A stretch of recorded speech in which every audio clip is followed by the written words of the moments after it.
नित्यं बोधमयं स्वरूपममलं त्रैलोक्यपूज्यं गुरुं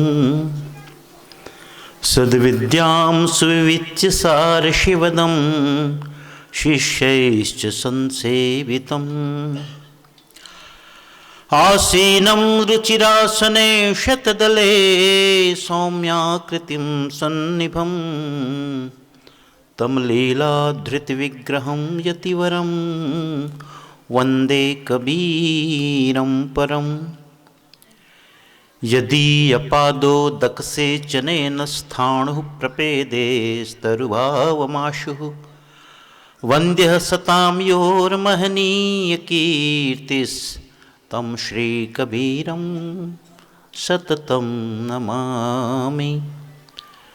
नमः सद्गुरुदेवाय नमो मंगलरूपिणे नमः सत्यस्वरूपाय कबीराय नमो नमः। वंदनीय संत समाज,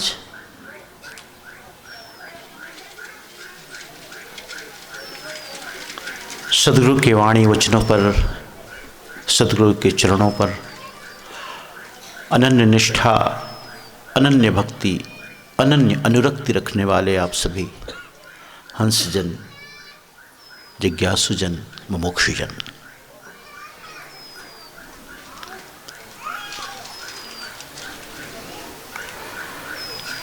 पुनः आप सभी को नए वर्ष की बधाई, शुभकामनाएं।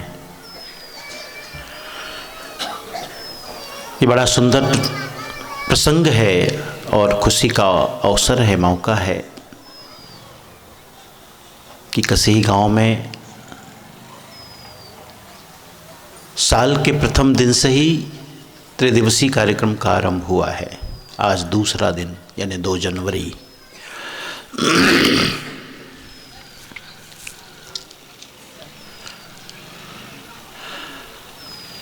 हम नई चीज़ों से उम्मीद रखते हैं और कोई भी नया दिन हो, नया समय हो, नए लोग हों, उसी चलन के अनुसार हम नए वर्ष से भी उम्मीद रखते हैं कि यह वर्ष हमारे लिए अच्छा होगा, मंगलमय होगा।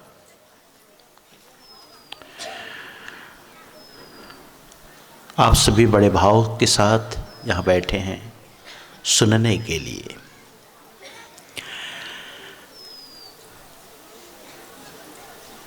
धर्मदास साहेब सदगुरु कबीर साहब के परम शिष्य,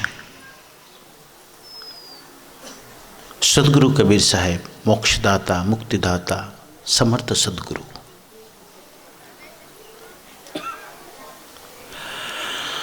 जिनके जीवन में समर्थ सदगुरु का उदय हो जाता है सूर्य की भांति, फिर उनके जीवन से उनके जीवन में कभी अंधेरा रहता नहीं, मिट जाता है।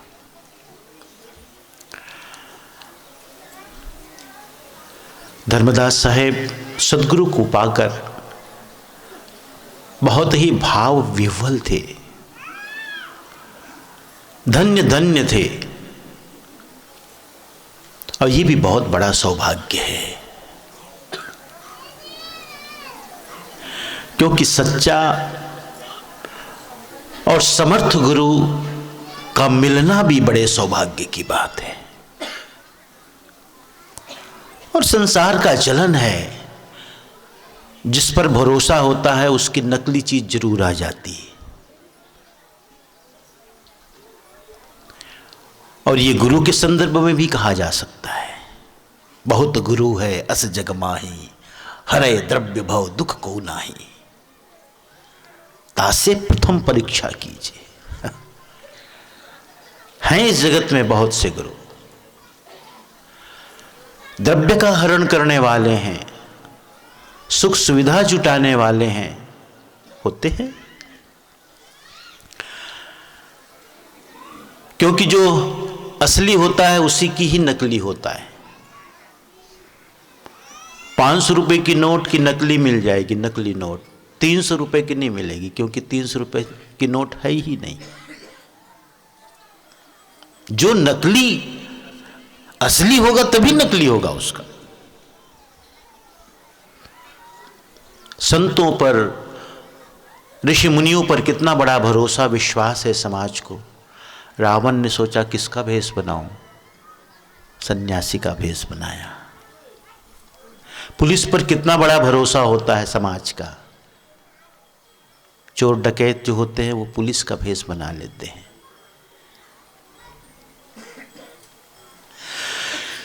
इसलिए समर्थ सद्गुरु का मिलना भी बड़े सौभाग्य की बात है, पुण्य की बात है। तभी तो धर्मदास साहब कहते हैं, भक्ति प्रभाव मीटी सकल धर्मदास की पीर, कोटि जन्म के पुण्य से सद्गुरु मिले कबीर। कोई करोड़ों जन्मों के पुण्य का प्रताप कि सद्गुरु कबीर साहब जैसे मुझे सद्गुरु गुरु मिले।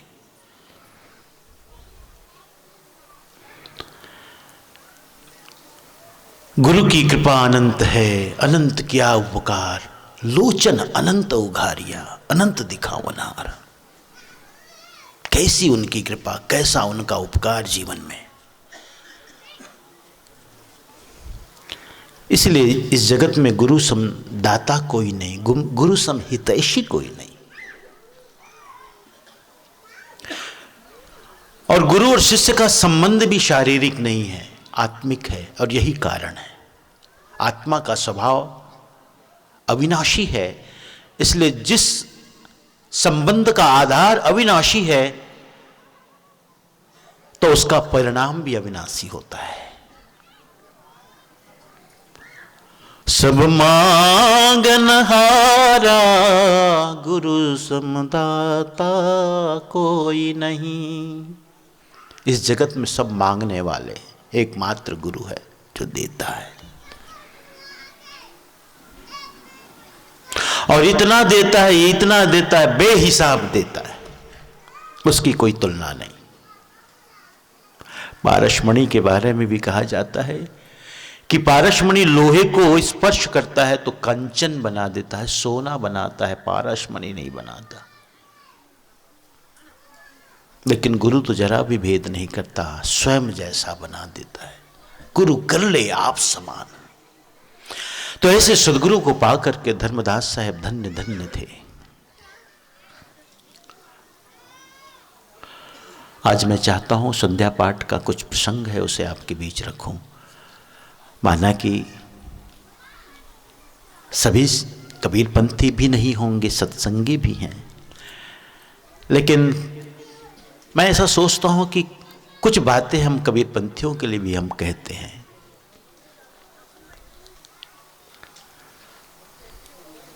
सत्संग में सब सुनने आते हैं और सत्संग में जो भी बातें होती है वो सबके लिए होती है।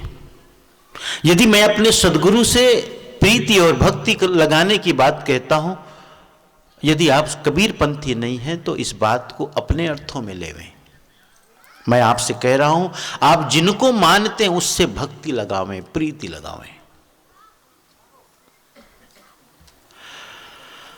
संध्या पाठ प्रतिदिन करना चाहिए, नित्य नैमित्तिक और काम्य प्रायश्चित, 4 कर्म कहे गए हैं।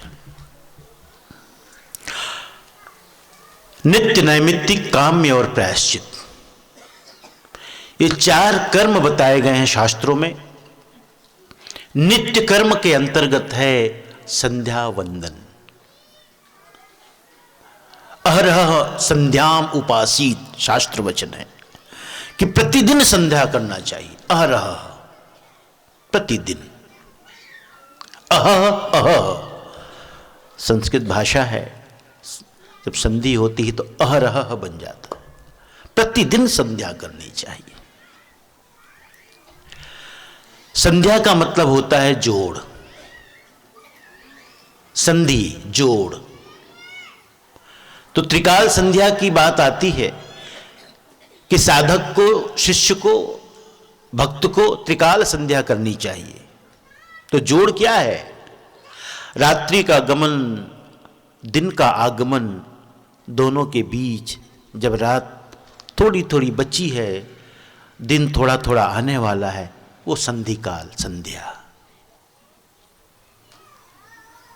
फिर बीच में मध्याह्न संध्या, पूर्वाह्न का जाना, अपराह्न का आना, मध्याह्न संध्या।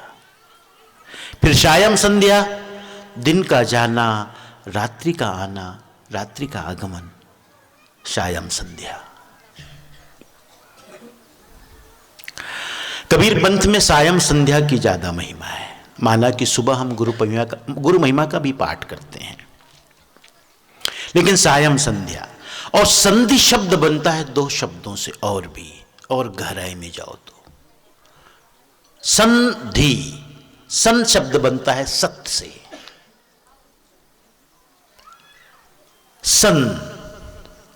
सन का अर्थ होता है सत्य। सनातन भी कहते हैं तो सत और तत् दो शब्द से सनातन शब्द बनता है। मैं कल बताता था, शायद कल की बात है, या यहां बोरई में जहां सत्संग था, संत का मतलब भी होता है जो सत्य पर अडिग हो गया, स्थिर हो गया, संत। संतुलन को भी मैंने बताया, जो सत्य पर जिसकी आस्था बन गई उसके जीवन में अब कोई हलचल नहीं रहती, डिगना नहीं होता, संतुलन हो जाता है, बैलेंस्ड, बिल्कुल स्थिर संतुलन। संत, शांत, संतुलन। और इसका एकमात्र कारण है जिन्होंने सत्य का साक्षात्कार कर लिया, सत्य को जान लिया, सत्य को अनुभव कर लिया। संधि शब्द में भी सत्य है और धी है। संध्या पाठ करने का मतलब है सत्य के प्रति हमारी धी यानी बुद्धि स्थिर हो जाए, जिसको गीता में स्थित प्रज्ञ योगी कहते हैं। प्रज्ञा यानी बुद्धि का स्थिर हो जाना, बिल्कुल स्थिर हो जाना। इसलिए सदा विद्वान होने की महिमा नहीं बताई जाती। विद्वान होना कोई बड़ी बात नहीं, प्रज्ञावान होना बड़ी बात है। पंडित होना बड़ी बात नहीं, ज्ञानी होना बड़ी बात है। पंडित का मतलब है शास्त्रों का ज्ञाता मात्र। इसलिए उपनिषद का एक वाक्य है, तत्विज्ञानार्थम स्व गुरुम एव अभिगच्छेत। समित पाणी, अंत में गुरु के लिए दो विशेषण, श्रोत्रियम ब्रह्मनिष्ठम। गुरु कैसा हो? श्रुति का ज्ञाता, श्रोत्रिय यानी शास्त्रों का ज्ञाता हो, लेकिन मात्र शास्त्रों का ज्ञाता नहीं हो। शास्त्रों के सत्य को जिन्होंने अपने जीवन में आत्मसात किया हो, अनुभव किया हो, आचरित किया हो, वचन को आचरण में लाया हो। श्रोत्रियम ब्रह्मनिष्ठम। ब्रह्मनिष्ठ माने स्थित प्रज्ञ योगी, स्थित प्रज्ञ। ब्रह्मनिष्ठ होना मतलब है, वही अर्थ है जो स्थित प्रज्ञ का अर्थ है, सत्य के प्रति निष्ठा हो जाना। संधि का मतलब है ऐसा जिसकी बुद्धि अब सत्य पर आरूढ़ हो चुकी है। यानी संध्या पाठ का मतलब है कि हम जब संध्या पाठ करते हैं तो सत्य के प्रति हमारी आस्था गहरी होती है, प्रगाढ़ होती है। इसीलिए हम संध्या पाठ करते हैं। और उसी संध्या पाठ में एक प्रकरण है दया सागर। यहां तो लगभग सभी कबीरपंथी हैं कि सत्संगी भी हैं, है ना, क्योंकि ये थोड़ा सा अपना पंथ की बात है, पंथी बात है। दया सागर के अंतर्गत आप रोज सुनते हैं, पढ़ते हैं, पाठ करते हैं, सदगुरु की अधिक महिमा ज्ञान कुंड नहाइए, और भ्रमित मन जब होत सुस्थिर बहुरी न भव जल आइए। आगे कहते हैं, साधु संत की अधिक महिमा रहनी कुंड नहाइए, काम क्रोध विकार परिहरि बहुरी न भव जल आइए। दासा तन की अधिक महिमा सेवा कुंड नहाइए, और प्रेम भक्ति पतिव्रत दृढ़ करी बौरी न भव जल आइए। श्रोता योगी जन की अधिक महिमा युक्ति कुंड नहाइए। चंद्र सूरज मन गगन थिर करी बौरी न भव जल आइए। एक अंतिम 5 कुंडों में स्नान की बात कहते हैं। श्रोता वक्ता की अधिक महिमा विचार कुंड नहाइए। सार शब्द निबेर लीजे बौरी न भव चल आइए। साहेब ने संध्या पाठ में धर्मदास साहब को बताया, धर्मदास जी संसार में देखने को मिलता है, लोग बहुत से कुंडों में स्नान करने जाते हैं। भारत में 4 कुंड बहुत प्रसिद्ध है, मुझे एक स्मरण नहीं है। एक मानसरोवर है, एक कुरुक्षेत्र का ब्रह्म कुंड है, एक नारायण सरोवर उधर गुजरात की तरफ। मैंने दोनों के दर्शन किए, मानसरोवर नहीं। उसके बाद राम कुंड, जानकी कुंड और भी कितने कुंड। साहब कहते हैं कि देखो ये सब कुंड तो ठीक है, लेकिन 5 कुंडों में स्नान करो। इन 5 कुंडों की महिमा बताई कि सदगुरु की अधिक महिमा ज्ञान कुंड न हो।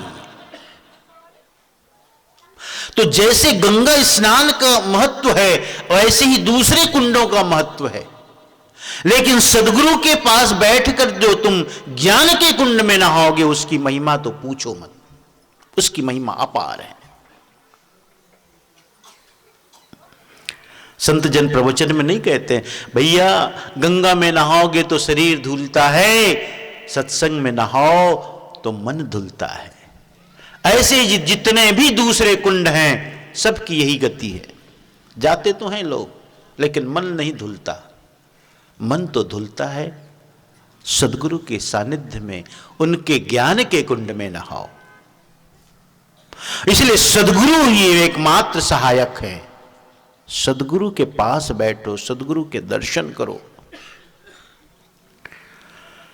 सदगुरु की अधिक महिमा ज्ञान कुंड नहाइए। सदगुरु के पास बैठते हो तो तुम्हें ज्ञान बोध के कुंड में नहाने का अवसर मिलता है। तो ज्ञान का कुंड क्या है? क्या है ज्ञान? साहब बताते हैं, सदगुरु की अधिक महिमा ज्ञान कुंड नहाइए। भ्रमित मन, सत्संग में बैठने का, सदगुरु के पास बैठने का जो सबसे बड़ा लाभ है वो ये है कि भ्रम जो हमारे मन के भीतर है, उस भ्रम का खंडन होता है, उस भ्रम का नाश होता है। और भ्रम का मतलब होता है दुविधा। भ्रम का क्या अर्थ है? दुविधा, कंफ्यूजन। दुविधा, संशय, कंफ्यूजन, भ्रम सब एक ही अर्थ के शब्द हैं। भ्रम का मतलब है यह निश्चित नहीं कर पाना कि यह सत्य है कि यह सत्य है, यह ठीक है कि यह ठीक है, यह अच्छा है कि यह अच्छा है। मैं कल शायद मन के बारे में कहता था, मन की यही स्थिति है। मन सदा भ्रम में जीता है, निश्चय नहीं कर पाता कि क्या ठीक है। लेकिन मन का निश्चय होना तब संभव है जब आप गुरु के पास बैठो। तो भ्रमित मन है, जो भटकता हुआ मन है, वह स्थिर हो जाता है। इसलिए गुरु की बड़ी महिमा गाई गई है। नवदा भक्ति जब सदगुरु कबीर साहब धर्मदास साहब को बताते हैं ब्रह्म रूपनम ग्रंथ में, तो सबसे पहले यही कहते हैं 9 प्रकार की भक्ति है धर्मदास जी।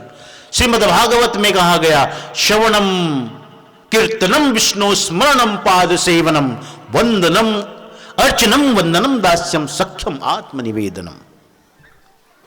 ये 9 प्रकार की जो भक्ति है श्रीमद् भागवत में है। मैं तुम्हें 9 प्रकार की भक्ति बताता हूं। तो उन्होंने क्या कहा?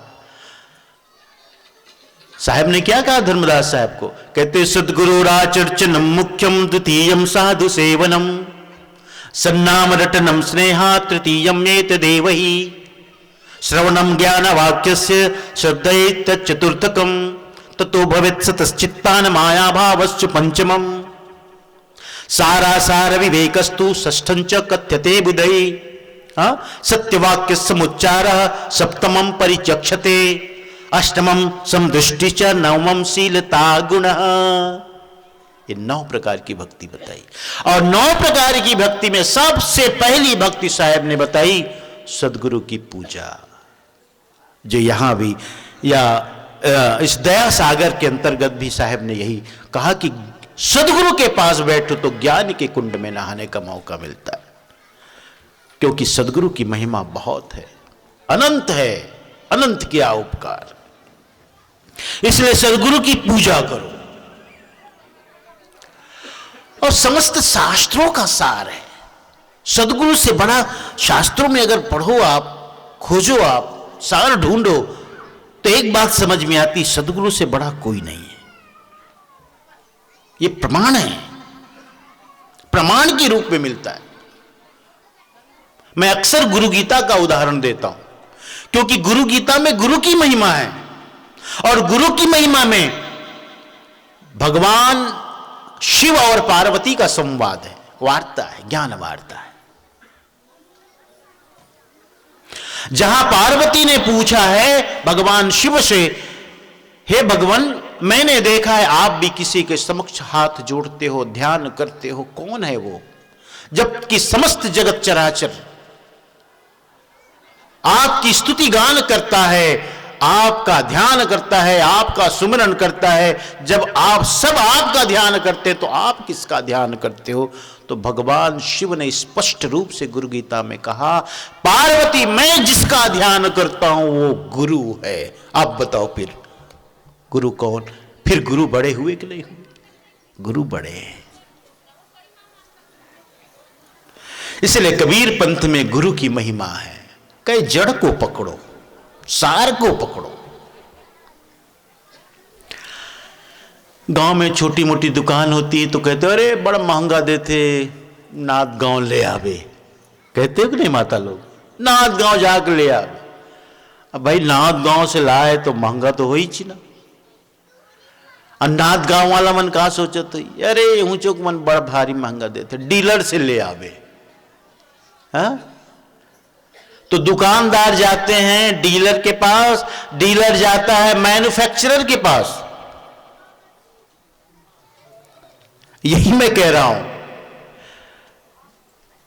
सदगुरु जब सबसे बड़े हैं तो सदगुरु की चरण गहो, सदगुरु के चरण गहो, सदगुरु की शरण गहो, बस और किसी की जरूरत नहीं। महाकाल है तो सदगुरु है। उपनिषदों में आता है कि नचिकेता गया था मृत्यु के पास, मृत्यु के पास नहीं गया था, गुरु के पास गया था। इसलिए गुरु महाकाल है, शिष्य को मारता है। इसलिए तो गुरु की इतनी बड़ी महिमा कही गई। गुरु ब्रह्मा गुरु विष्णु गुरुर्देवो महेश्वर। गुरु ब्रह्मा है, गुरु विष्णु है, गुरु शिव है, संहार करता है।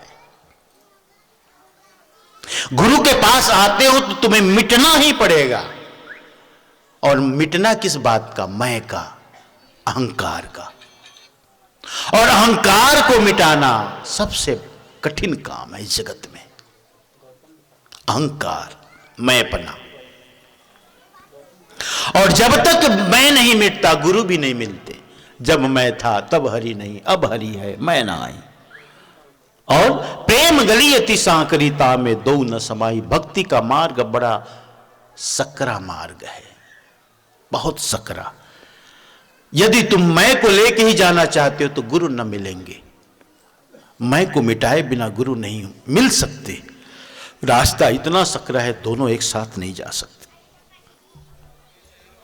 इसलिए इस कदर गुरु की महिमा है शास्त्रों में। बहुत सारे ग्रंथ हैं ऐसे जहां गुरु की महिमा गाई गई है। सबने गुरु को बड़ा माना। राम कृष्ण से को बड़ा उन्हों तो गुरु कीन। तीन लोक के वेदने गुरु आगे आधीन। जिनकी हम पूजा उपासना करते हैं, भक्ति करते हैं, गुणगान करते हैं, वे सब भी गुरु के अधीन हुए। इसलिए मैं आप सभी से कहता हूं, यदि आप कबीर पंथी यहां बैठे हो तो एक बात सुन लो, यहां वहां जाने की जरूरत नहीं, भटकने की जरूरत नहीं है। जिस दिन तुनका तुड़ाए तिनका तुड़ाने के बाद गुरु की शरण में आए तो वापस वहीं फिर न जाओ। एक बार जब 3 बार तलाक तलाक तलाक हो गया है तो फिर और क्या जोड़ना संबंध। तिनका का मतलब तलाक ही है, तोड़ दिया, सबसे संबंध तोड़ दिया, फिर क्या संबंध जोड़ना। भरोसा नहीं होता इसलिए जाते, भरोसे की बात, कहीं ना जाओ। और मैंने ये भी देखा है, कई बार मैं चुप भी रहता हूं, साहब ऐसा था, हम वहां गए, मैं सुनता हूं, ठीक है जा लो देख लो, जाओ देख लो। तुम्हें ऐसा लगता है कि सदगुरु तो ज्ञान के दाता हैं तो कैसे होगा, आप कहीं और जाते हो, कहीं और जाते हो, कहीं और जाते हो। मेरा अटल विश्वास है जो गुरु नहीं दे सकते तो कोई भी नहीं दे सकता, कोई नहीं दे सकता। गुरु के प्रति अटूट निष्ठा रखो, अटल निष्ठा। और यदि तुम्हारे जीवन में दुख आया है, शोक आया है, तक परेशानी है, कुछ भी है, ठीक है, स्वभाव होता है मनुष्य का, उसके समाधान के लिए यहां वहां जाता है ना। लेकिन जब आप यहां वहां जाते हो तो एक तरह से अपने सदगुरु पर भरोसा कम कर देते हो, ये व्यक्त करता है इस बात को। इसलिए गुरु पर से भरोसा न तोड़ो, गुरु सदगुरु के प्रति अटूट निष्ठा रखो। गुरु की बहुत बड़ी महिमा है, जो गुरु कर सकते हैं वो कोई भी नहीं कर सकता।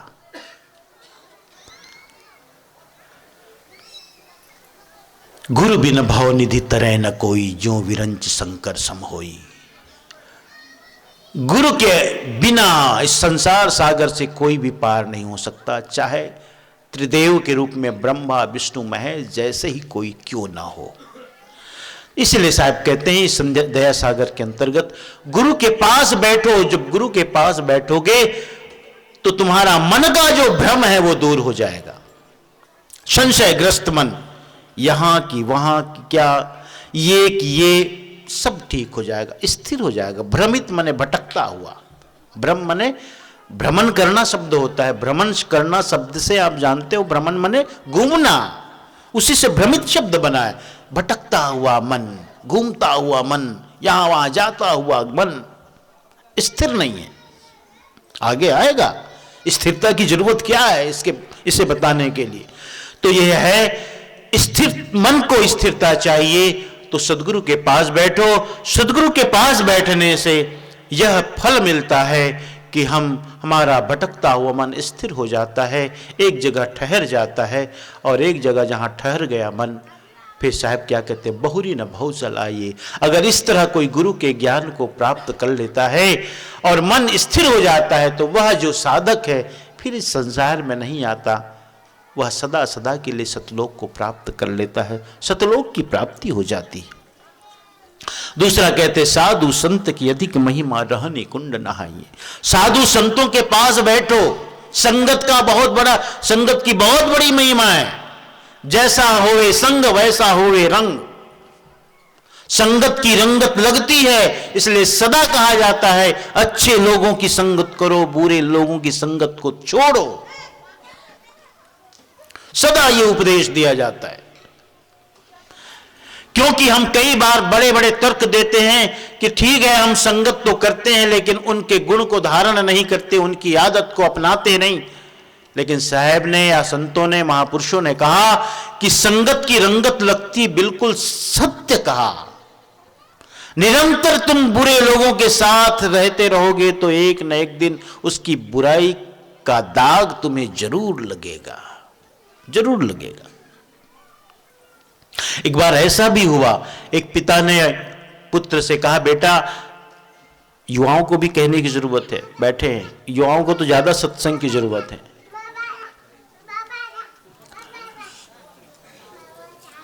पिता ने बेटे से कहा, बेटा मुझे ऑफिस जाना है और लाइन कटी हुई है, विद्युत नहीं है, जरा कपड़े में आयरन कर दो। बैठो बेटा, बैठो बैठो। ओहो ओहो, इनका सुनो भाई, कहाँ है मम्मी लोग, संभालो संभालो। पुत्र से कहा, बेटा आयरन कर दो। बेटा ने कहा, पिताजी लाइट तो नहीं है। कोई बात नहीं, लाइट नहीं है तो लोहे की आयरन, लोहे का आयरन तो है ना, कोयला सुनगा दो, कोयला सुनगा करके आयरन कर दो। बेटा ने आग सुलगाई, आयरन को गर्म किया, स्त्री को गर्म किया और कपड़े को आयरन करके पिताजी को देने आ गए हाथ में लेके। पिताजी लो कपड़े, तैयार हो गए। पिता ने कहा, बेटा तुम्हारे गाल में कालिक लगी, क्यों लगा ली कालिक? बेटा ने कहा, पिताजी क्या आप भी अच्छा मजाक करते हो, कालिक यानी कोयला, काला रंग, कालिक भी कोई गाल में लगाने की चीज है, अच्छा मजाक करते हो, कोई क्यों लगाएगा भला? नहीं बेटा, लगी है कालिक। नहीं नहीं, ऐसा नहीं हो सकता, नहीं नहीं नहीं, माना ही नहीं। पिताजी दूसरे काम करने लग गए और साथ साथ देखा, देख लो, मैं झूठ क्यों बोलूंगा, मजाक क्यों करूंगा तुमसे, दर्पण में जाके देख लो। दर्पण में जाके देखा, सचमुच कालिक लगी है। आकर के उसने पिता से कहा, हाँ पिताजी सही कहते हो आप, वो क्या है ना, जब मैं कोयले भरता रहा होऊंगा उसी समय अनजाने में ये कालिक लग गई होगी। पिताजी ने बहुत भूमिका के साथ नहीं, अपने काम करते हुए यही बोल दिया, सहजता से, सरलता से। यही तो मैं तुमसे कब से कह रहा हूं बेटा, बुरी संगत का अनजाने में भी रंगत लग जाता है, बुरी संगति का। तुम न चाहो फिर भी अच्छे लोगों की संगति करो। एक अपराधी के पास बैठो बैठो बैठो बैठो, एक दिन तुम भी अपराधी बन जाओगे। एक शराबी के पास बैठते रहो बैठते रहो बैठते रहो, एक दिन शराबी बन जाओगे। एक गंजेड़ी के पास बैठो बैठते रहो बैठते रहो बैठते रहो, आप भी एक दिन गंजेड़ी हो जाओगे। और ये जो गांव गांव में चबूतरा में कुछ लोग चुगलाहा बैठे होते हैं, ये चुगलाहा लोगों के पास बैठते रहो, चुगली धीरे धीरे आ जाएगी। संगत की रंगत है, आगे आनी है। जब बुराई भी बुरे लोगों के साथ रहो और बुराई की संगत, बुराई की रंगत लगती है, तो अच्छे लोगों के साथ रहो तो अच्छाई की रंगत न लगेगी? लगेगी, बिल्कुल लगेगी। एक दूसरा कारण और भी है, कहते हैं कि संतों के पास जो बैठोगे तो संतों का जो चरित्र है, उज्ज्वल चरित्र, उनके सद्गुण, उनके भीतर की दया, करुणा, क्षमा, प्रेम, विवेक, वैराग्य, स्थिरता, धैर्य, सहनशीलता, नम्रता, प्रिय बोलना, मीठा बोलना, ये सारे जो सद्गुण संत के अंदर होते हैं, बैठते रहो बैठते रहो बैठते रहो तो एक दिन आपको भी, है ना, उसकी छाप आपको पड़ने लगेगी। इसलिए साहब कहते हैं, साधु संत की अधिक महिमा रहनी कुंड नहाइए। साधु संतों के पास यदि आप बैठते हो, रहते हो, उनकी संगत करते हो, तो रहनी के कुंड में नहाने का मौका मिलता है आपको, संतों के साथ रहते रहते। मीरा ने नहीं कहा है, संतन डिग बैठी बैठी लोक लाज खोई। संतों के साथ बैठती उठती मैंने जाना कि ये लोक लाज का कोई मूल्य नहीं है। बड़े घर की बेटी की, छोटे घर की बेटी, राजकुमारी की बेटी की क्या, कुछ नहीं, कुछ भी नहीं। तभी तो साहब कहते, कामी क्रोधी लालची इनसे भक्ति न होए, भक्ति करे कोई शूरमा, जाति वरण कुल खोए। भक्ति के मार्ग में ये जाति और वरण और कुल का कोई मतलब नहीं होता, कोई अर्थ नहीं, कोई भी अर्थ नहीं। इसलिए मीरा कहती, संतों के बीच बैठती बैठती मैंने जाना इसका मूल्य क्या है, कोई भी मूल्य नहीं। संतों के पास बैठो। क्या कहते हैं साहिब आगे, काम क्रोध विकार परिहरी बहुरी न बहु चलाई। ये जो मन के षड विकार हैं, काम क्रोध आदि, इन विकारों से तुम निजात पा लेते हो, इन विकारों से तुम रहित हो जाते हो। यही संतों के साथ उठने बैठने का, उनकी संगत करने का फल है। और काम क्रोध का जो त्याग करता है, साहब आगे कहते हैं, बहुरी न भवजल आइए, वही संसार सागर में पुनः नहीं आता। राजा जनक ने अष्टावक्र से पूछा था, वो अष्टावक्र जो 8 अंगों से टेढ़ा मेढ़ा, अष्टवक्र। जनक के दरबार में गया था अष्टावक्र पिता की खबर लेने।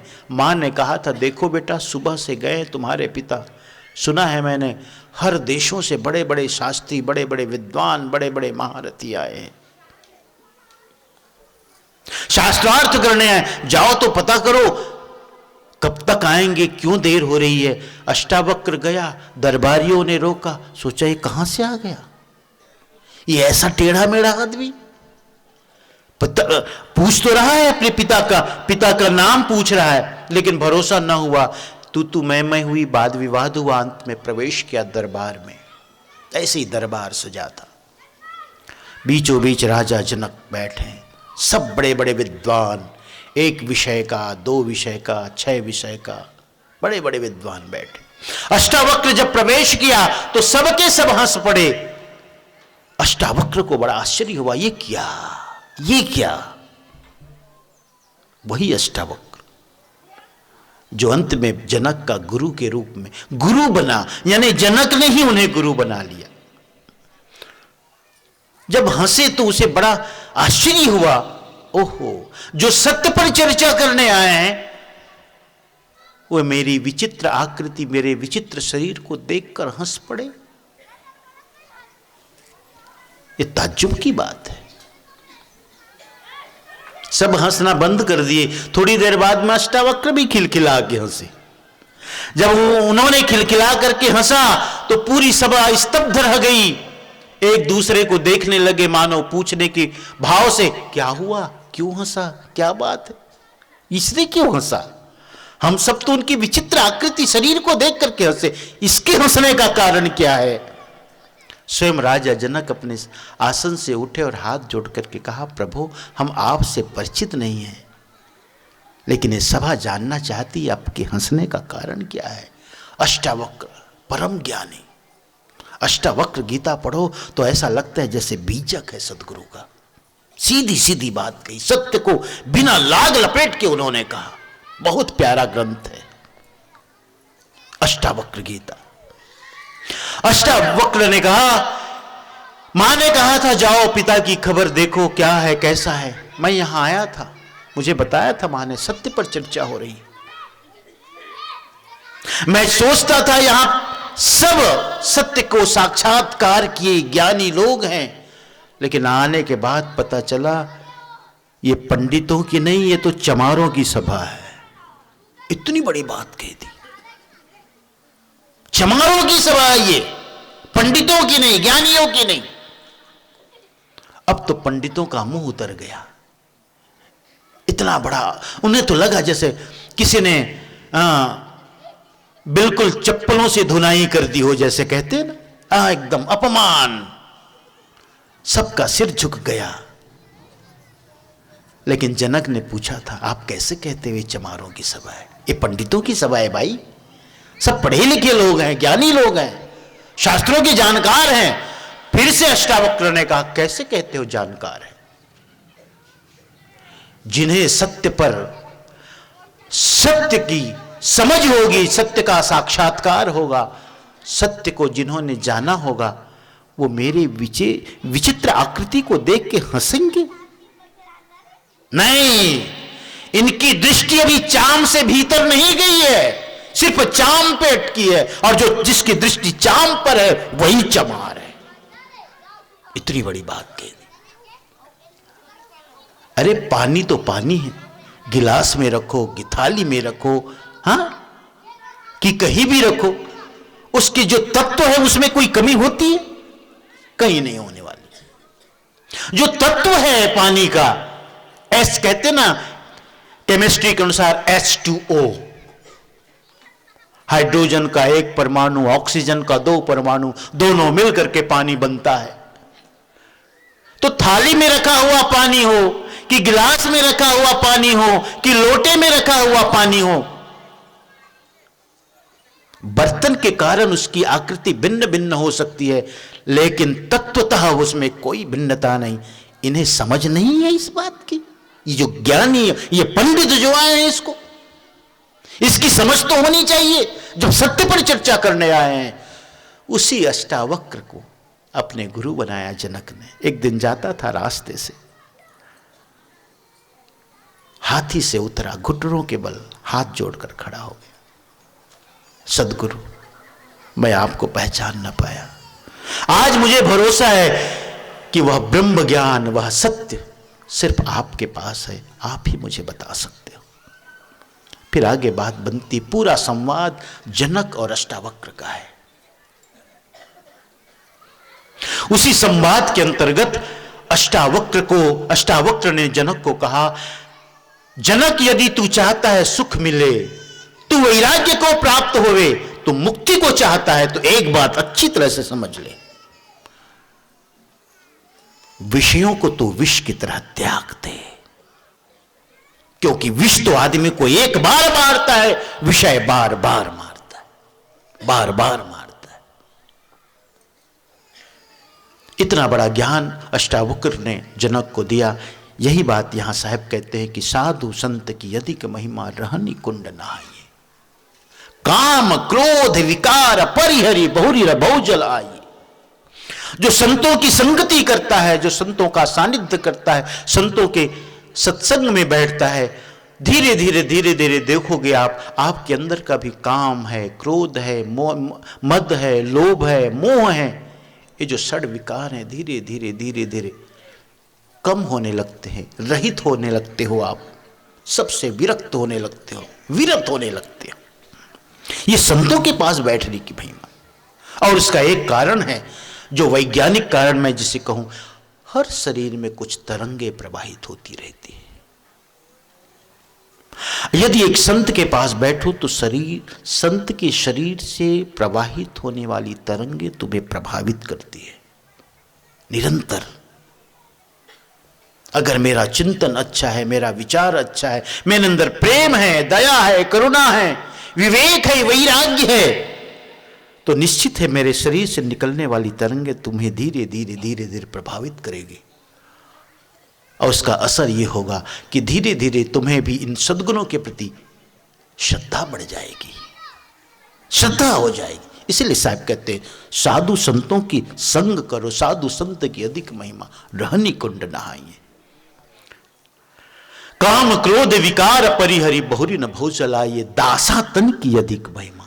तीसरा कुंड साहब कहते हैं कि सेवा के कुंड में नहाओ। गुरु के पास जाओ तो तुम्हें गुरु के पास ज्ञान के कुंड में स्नान का मौका मिलेगा, अवसर मिलेगा, परम सौभाग्य मिलेगा। संतों की संगति करोगे तो रहने के कुंड में नहाने का।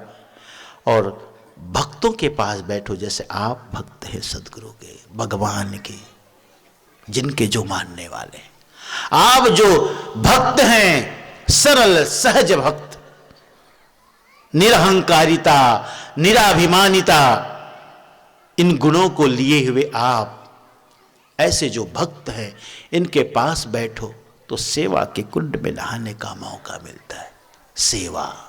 सेवा धर्मम परम गहनो, सेवा को बहुत बड़ी महिमा दी है। सेवा का अधिकार है आपको कि सेवा के कुंड में नहाने का मौका मिलता है। क्योंकि दास का मतलब सेवक। हमारे कबीर पंथ में कुछ स्पेशल, कुछ विशेष शब्द है जो प्रयोग किए जाते हैं। हंस शब्द, जैसे हम अपने भक्तों को हंस कहते हैं। हमारे पहले जो साहब होते थे, गुरुजन होते थे, सेवक सती भी कहते थे, सती सेवक भी कहते थे। सेवक का मतलब जो सेवकाई करे, सेवा करे। तो ऐसे सेवकों के पास रहोगे तो तुम्हें सेवा के कुंड में स्नान का मौका मिलेगा। और आगे फल क्या बताते हैं? प्रेम भक्ति पतिवर्त दृढ़ करी बहुरी न भौ चलाइए। उन सेवकों की, उन जो सेवक हैं, उनके अंदर जो पातिवर्त धर्म रूपी भक्ति है, इस भक्ति से तुम इस संसार में पुनः नहीं आ सकते। बहुरी न बहुजल आइए। लेकिन पतिव्रता नारी की तरह भक्ति को निभाना होगा, जो मैं अभी पूर्व में भी कह रहा था।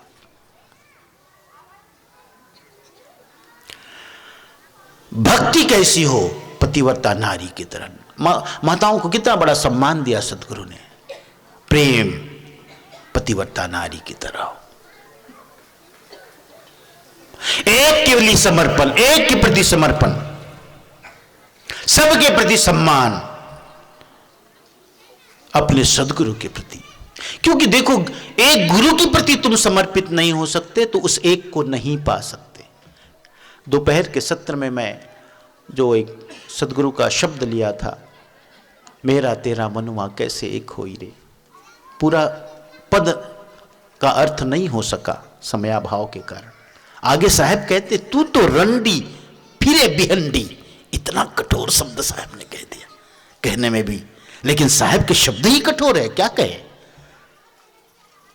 क्योंकि कभी कभी कठोर शब्द का भी उपयोग करना पड़ता है गुरुजनों को, ताकि झकझोर सको आपको। वैश्य की तरह कहां कहां भटक रहे हो तुम, कहां कहां जा रहे हो, तुम्हारा कोई धर्म नहीं, तुम्हारा कोई ईमान नहीं। जब एक सदगुरु से तुमने नाता जोड़ लिया तो फिर कहां भटकते हो।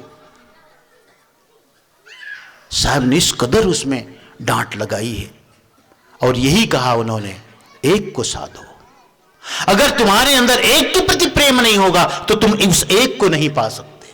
इसलिए जरूरी है, यही कारण है कि हमारी भारतीय संस्कृति में पतिव्रता नारी की इतनी बड़ी महिमा कही गई, पातिव्रत धर्म को इतना ऊंचा माना गया।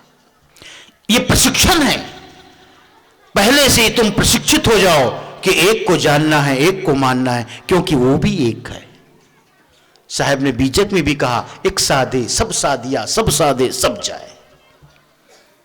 एक को साधोगे तो सब सध जाता है, लेकिन जो सबको साधने चलता है वो सबसे चला जाता है। इसलिए मैं बार बार इस बात को कहता हूं, जब हम कबीर पंथ में आए, तिनका तुड़ाए, तिनका तुड़ाने का मतलब है, हे सदगुरु आज के बाद से सबसे संबंध अपना तोड़ देता हूं, तिनका तोड़ देता, संकल्प है, एक प्रतीक है। आज के बाद सब संबंध देवी देवताओं से, पूजा पाठ से, मान्यताओं विश्वासों से, सबसे संबंध तोड़ देता हूं। क्योंकि मैंने जाना, सदगुरु कबीर साहब के धर्मदास साहब कहते हैं, हे सदगुरु जब तुम न मिले थे तब तक तुम्हें मुझे कुछ पता ही नहीं था। जब तुमसे भेंट हो गई मेरी, तुम्हारे दर्शन हो गए तो पता चला ये सब काल का ही पसारा है, काल निरंजन का। इसलिए तिनका तुड़ाने का मतलब है काल से नाता तोड़ना, काल से नाता तोड़ना। जब काल से हमने नाता तोड़ लिया, निरंजन से नाता तोड़ लिया, तो निरंजन से नाता तोड़कर सत्पुरुष से नाता जोड़ने का संकल्प रूप, प्रतीक रूप यह तिनका है। यही हमें सिखाता है कि हम एक सदगुरु की भक्ति करें। क्योंकि देखो, तीन स्थिति है, गुरु बीचों बीच है, गुरु बीच में है, इसलिए गुरु को सेतु कहते हैं, पुल कहते हैं। गुरु ऐसा है जो अध्यात्म को भी जानता है, जो परमार्थ को भी जानता है, तुम्हें भी जानता है और परमात्मा को भी जानता है। यदि परमात्मा को पाना है तो गुरु को जान, गुरु को पार किए नहीं जा सकते। और गुरु के बाद सीधा परमात्मा है, गुरु के बाद सीधा सत्पुरुष है। सदगुरु के पास नंबर है तो सिर्फ सत्पुरुष का, सदगुरु के बाद सत्पुरुष ही आते हैं। तो जो एक सदगुरु को मानेगा वही एक सत्पुरुष को प्राप्त करेगा। इसलिए पतिव्रता धर्म की बात कही गई, बात साहब ने बताई कि दासा तन की अधिक महिमा, सेवा कुंड नहाई, प्रेम भक्ति पतिव्रत दृढ़ करी, बहुरी न भौसल आई। साहब कहते हैं कि पतिव्रता नारी की तरह भक्ति करो, एक को मानो, एक को जानो, एक के लिए समर्पित हो। बाकी के लिए क्या करना? बाकी के लिए सम्मान। उपाय क्या है इसका? सब संग रसिए, सब संग बसिए, सबका लीजिए नाव, हाँ जी कहते रहिए, पर रहिए अपने ठाव। सबके साथ उठो बैठो, समाज है। ऐसा नहीं कि कसी में सब कबीर पंथी हैं। राम के भी मानने वाले हैं, कृष्ण के मानने वाले हैं, शिव के मानने वाले हैं। रामायण भी होती होगी, भागवत भी होती होगी, सब में जाना है, सब में उठना बैठना है। ये सोशलाइजेशन है, सामाजिकरण है, ये सामाजिकरण है। सबके साथ बैठना है, लेकिन सबके जिधर गए उधर वैसे ही हो गए ऐसा नहीं। इसलिए साहब ने एक बात और कही है, संत जन कहते हैं गंगा गए गंगादास, जमुना गए जमुनादास, ये भक्ति नहीं है। पतिव्रता नारी की जब उदाहरण देते हो तो एक बात उससे और भी कहते हैं साहब स्पष्ट रूप से, जैसे एक पतिव्रता नारी कहीं भी जाती है, बाजार जाती है, गांव जाती है, शादी में जाती है और कहीं भी जाती है, लेकिन सदा स्मरण रहता है मेरा एक पति है, मेरे बच्चे हैं, मेरा घर है, मेरा परिवार है। ऐसे कहीं भी तुम जाओ, किसी के भी सत्संग में जाओ, लेकिन आपको सदा स्मरण रखना चाहिए कि मेरे एक सदगुरु हैं, मैं कबीर पंथी हूं, मेरा एक गुरुद्वारा है। ये भक्ति सदगुरु ने धर्मदास साहब को बताई, पतिव्रता नारी की तरह एक के लिए समर्पित। कहते जो एक के लिए समर्पित हो जाता है, क्योंकि सदगुरु के बाद तो सत्पुरुष ही है, सदगुरु के बाद तो सतलोक ही है। जो एक के प्रति इस तरह निष्ठा रखेगा वो अंत में सत्पुरुष की प्राप्ति कर लेगा, निश्चित है। इसलिए बहुरी न भौचल आई, योगी जन की अधिक महिमा युक्ति कुंड नहाई। योगियों के साथ रहोगे तो तुम्हें साधना की बातें सुनने को करने को मिलेगी। तुम चंद्र और सूर्य को स्थिर करके, चंद्र और सूर्य जब आगे चल के जो दोनों नाड़ियां हैं चंद्रमा और सूर्य, जिसे इंगला और पिंगला कहते हैं, जब कभी कभी आप देखना आपके अंदर भी सुषमना चलती है। अभी आप चेक करो तो किसी का इंगला चलती होगी, किसी की पिंगला चलती होगी, किसी की चंद्र नाड़ी, किसी की सूर्य नाड़ी। लेकिन ऐसा भी आता है जब दोनों एक साथ होकर के सुषमना चलती है, दोनों एक साथ हो जाती सुषमना चलती है। और इसकी परीक्षा यही है कि क्या है, आप अपने नासिका के अग्र में ऐसे हाथ को रखो, अगर इस छिद्र से ज्यादा सांसें आ जा रही है मतलब है इंगला, अगर इस छिद्र से तो पिंगला, यानी चंद्र और ये सूर्य। लेकिन कभी ऐसा भी होता है जब हाथ रखोगे तो बराबर आती जाती है, दोनों छिद्रों से बराबर, इसका मतलब सुषमना चल रही। सुषमना नाड़ी चलना इसको अच्छा माना गया है। सुषमना नाड़ी में ही ध्यान सुमिरन भजन करते हैं, और इस सुषमना नाड़ी ही माध्यम बनती है, उस सहस्रार में पहुंचने का कारण बनती है। इसलिए कहते हैं योगियों के साथ रहोगे तो इस तरह भी तुम साधना करके बहुरी न भौजल आइए, इस संसार सागर में फिर नहीं आ सकते। साहब ये बताते हैं, ये 4 कुंड, अंतिम कुंड और सुन लो जो जिसमें आप बैठे हो। श्रोता वक्ता की अधिक महिमा, विचार कुंड नहाइए। मैं वक्ता हूं, आप श्रोता हैं, हम विचार के कुंड में नहा रहे हैं। और विचार के कुंड में नहा रहे का मतलब है मैं जो भी बोल रहा हूं उसे आप चिंतन कर रहे हैं, मंथन कर रहे हैं, विचार कर रहे हैं कि मैं जो बोल रहा हूं कि ठीक है कि नहीं भी ठीक है, आपको जच रही है कि नहीं भी जच रही है, आप विचार कर रहे हैं। ये विचार की कुंड में नहाने काम। और साहब ने कहा ना, अभी जैसे मैंने कहा, करो विचार जो सब दुख जाई। हाँ, तो सत्संग के बिना कहते विवेक का जागरण नहीं होता। गोस्वामी जी ने कहा बिनु सत्संग विवेक न होई। तो ये सत्संग का मतलब है श्रोता और वक्ता की संगति। श्रोता और वक्ता, मैं वक्ता के रूप में है, आप श्रोता के रूप में हैं, और बड़े ही भाव के साथ, भक्ति के साथ सुन रहे हैं कि जो भी मैं बोल रहा हूं मेरे हित के लिए है, मेरी भलाई के लिए है। इस भाव से आप श्रवण कर रहे हैं प्यारे हंसजनों। तो ये भी इसे कहते हैं विचार का कुंड। और इसका लाभ क्या होता है विचार के कुंड में स्नान का? सार शब्द निबेर लीजिए। उस सार शब्द से धीरे धीरे हमारा परिचय बन जाता है, इस जगत में सार क्या है।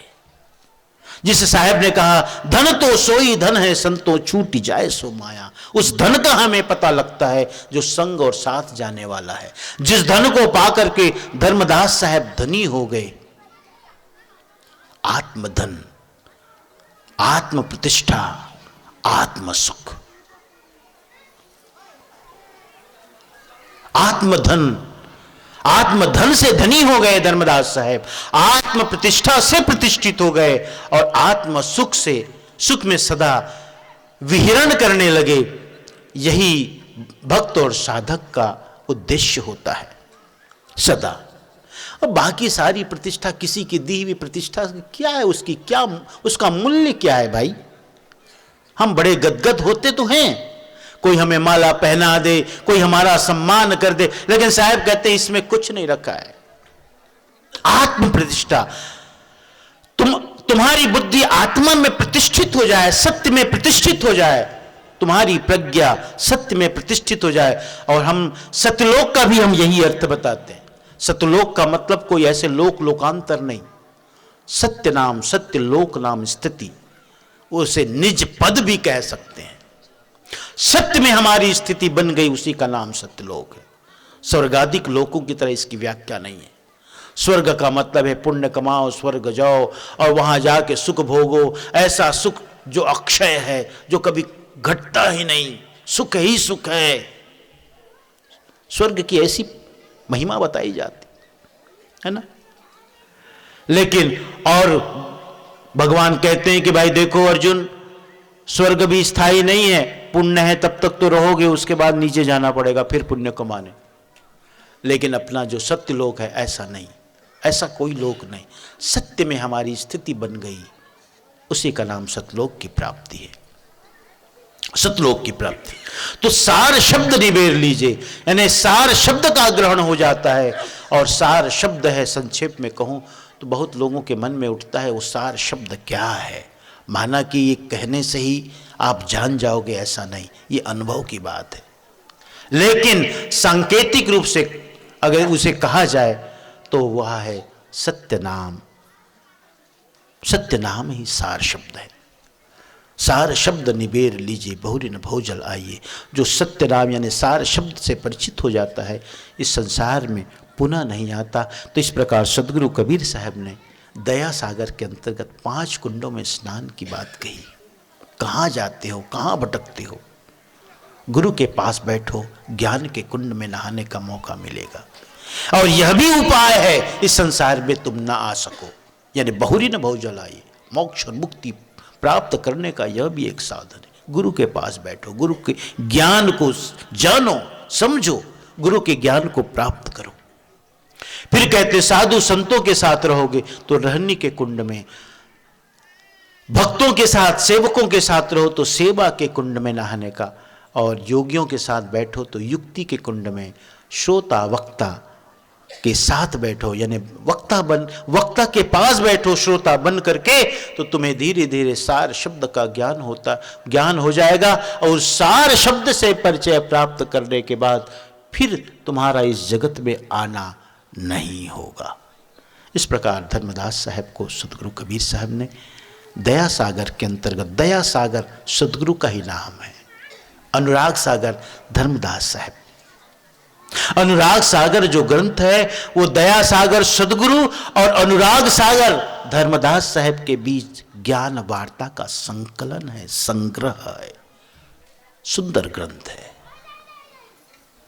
धर्मदास साहब ने एक जिज्ञासु, एक मुमुक्षु की भांति अपने समर्थ सदगुरु दया के सागर सदगुरु कबीर साहब से अपनी शंका पूछते हैं, प्रश्न पूछते हैं, और सदगुरु कबीर साहब विस्तार पूर्वक उसका उत्तर देते हैं, समाधान करते हैं। दया सागर यानी सदगुरु का नाम, अनुराग सागर धर्मदास साहब, दया सागर और अनुराग के सागर धर्मदास साहब। बहुत सुंदर। आप सभी को धन्यवाद करूं, समय हो चला है। आप सभी को बहुत बहुत धन्यवाद करूं इसलिए भी कि आप सबने सहयोग दिया था। मैं जहां भी जा रहा हूं, अभी महायज्ञ कोत्री आरती जो हमारी आचार्य गद्दी खरसिया में हुई थी, उसमें आप सबका बहुत अच्छा सहयोग मिला था। इस गांव से भी मिला था। हमारे रमेश सोनवानी जी का बहुत बड़ा योगदान। अपने पिता की स्मृति में तीनों भाइयों की तरफ से एक प्रहर का, एक समय का भोजन भंडारा का सहयोग मिला था।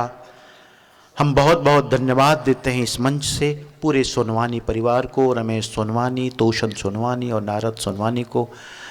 जग्गरदास जी साहब सतलोकवासी, इनके पिताश्री, उनकी स्मृति में यह सहयोग और दान हमें प्राप्त हुआ था। ऐसे ही इस गांव से हमारे श्री भरत साहू जी का भी बहुत बड़ा सहयोग, मैं आंकड़ा नहीं बताऊंगा, जरूरत भी नहीं है, लेकिन इन सब का बड़ा सहयोग, साथ ही गांव के लोगों का भी बहुत बड़ा सहयोग, साथ ही यहाँ जो आए हैं आसपास के उनके पास भी गया था, उनका भी सहयोग है।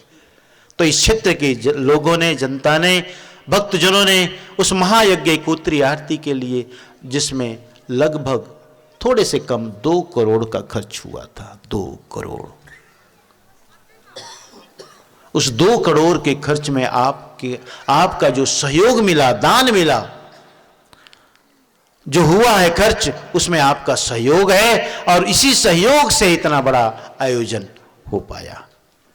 इसके लिए आप सभी को बहुत बहुत धन्यवाद। मैं अंत में फिर से एक बात कहूंगा, धर्म के विकास के लिए धन की जरूरत है। सदगुरु कबीर साहब ने कबीर पंथ का निर्माण नहीं किया था, स्थापना नहीं की थी, और ऐसा होता भी है। बड़े से बड़े संत होते हैं समाज में, उनकी कोई अपनी कोई इच्छा नहीं होती, कोई लोकेशना नहीं होती। हम बाद में उनके जो शिष्य होते हैं, उनकी स्मृति को बनाए रखने के लिए, उनकी पहचान को, उनकी यादगारी बनाए रखने के लिए उनके नाम से आश्रम बनाते हैं, उनकी वाणियों का संकलन कर ग्रंथ के रूप में निर्माण करते हैं, और शिष्यों को, समुदाय को, शिष्य जितने होते हैं उस पूरे समुदाय को एक पंथ या संप्रदाय का नाम देते हैं। ये बाद में होता है। धर्मदास साहब ने कबीर पंथ रूपी संप्रदाय का, कबीर पंथ संप्रदाय का निर्माण किया। वे उसके धर्मदास साहब इसके निर्माण करता है, और धर्मदास साहब ने अपने पूरी संपत्ति जो 56 करोड़ बताई जाती है, सब कुछ पंथ के विस्तार के लिए खर्च किया, लगाया। कहने का भाव यह है कि धर्म के कार्य में धन की आवश्यकता अवश्य होती है। आप जो मुझे देते हो ना, ये भी आश्रम को जाता है। याद रखना, आप 3 दिन के सत्संग में आया हूं, गांव के लोग जाते समय मुझे देंगे, लगता तो है मुझे दे रहे हैं, लेकिन मुझे नहीं दे रहे हैं, संस्था को दे रहे हैं, गादी को दे रहे हैं। और इसलिए जब आप देते हैं तो यूं ही नहीं देते, मैं 3 दिन आपको सत्संग सुनाता हूं। हाँ, बिना कमाए कोई खाल नहीं दे। जो 3 दिन हम सत्संग सुनाते हैं, तो आप अपने सत्य की कमाई को गादी के नाम पर, सदगुरु के नाम पे देते हो। हम उसे अपने आंचल में बांध के ले जाते हैं, और जब कभी आप आते हो, वही जो आपने दिया है, उसी को आप में फिर से खर्च कर देते हैं। ज्यों आवे त्यों फेरी हो। हम तो बस बीच की बिचौलिया है, यहां से वहां ले जाने वाले, वहां आपके लिए खर्च करने वाले। इसलिए आप जब कोई कुछ भी देते हो, तो मुझे नहीं देते हो, गादी को देते हो, संस्था को देते हो, साहब के नाम पे देते हो। ऐसे ही आपने महायज्ञ कोत्री और पंथ श्री हजूर मुकुंद मणिनाम साहिब स्मृति महोत्सव के लिए बहुत अच्छा सहयोग किया था, अपने सत्य की कमाई का अंशदान किया था। हमारे बीच में देखिए केडी साहू जी भी बैठे हैं, कल से हैं वो, हाँ, देर उधर किनारे, बहुत ऐसे लोग हैं, सब ने अच्छा सहयोग किया था। तो ऐसे बड़े कार्यक्रम समय समय पर होते रहना चाहिए, सबको गौरव होता है। जब 10 देशों से आए थे आजाद गादी खरसिया में, तो नगर वाले भी सोचते रह गए, अरे कबीर पंथ इतना बड़ा है, कहां कहां से लोग नहीं आए। वेशभूषा से पहचाने जाते थे, अरे वो राजस्थान का लगता है, वो हरियाणा का लगता है, वो गुजरात का लगता है। हाँ, साउथ से भी लोग आए थे, कन्नड़ बोलने वाले, हाँ, उड़िया बोलने वाले, तमिल बोलने वाले, भेष अलग, भाषा अलग, लेकिन सबके मुख में साहिब बंदगी। कितनी बड़ी बात। विदेशों से लोग आए थे, हॉलैंड से आए थे, हाँ, इंग्लैंड से आए थे, अमेरिका, कनाडा से आए थे, वेस्ट इंडीज से आए थे, फिजी से आए थे, मॉरिशस से आए थे, हाँ, ऐसे 10 देशों से लोग आए थे। सब ने देखा कबीर पंथ को। तो यह जो कार्य सफल हुआ, आपके सहयोग से, आपके भाव से, और इस भाव से कि हमारा पंथ आगे बढ़े, हमारे संत जन आगे बढ़े, हमारे सद्गुरु का नाम हो, तो उसके लिए आप सभी को बहुत बहुत मैं धन्यवाद कहता हूँ।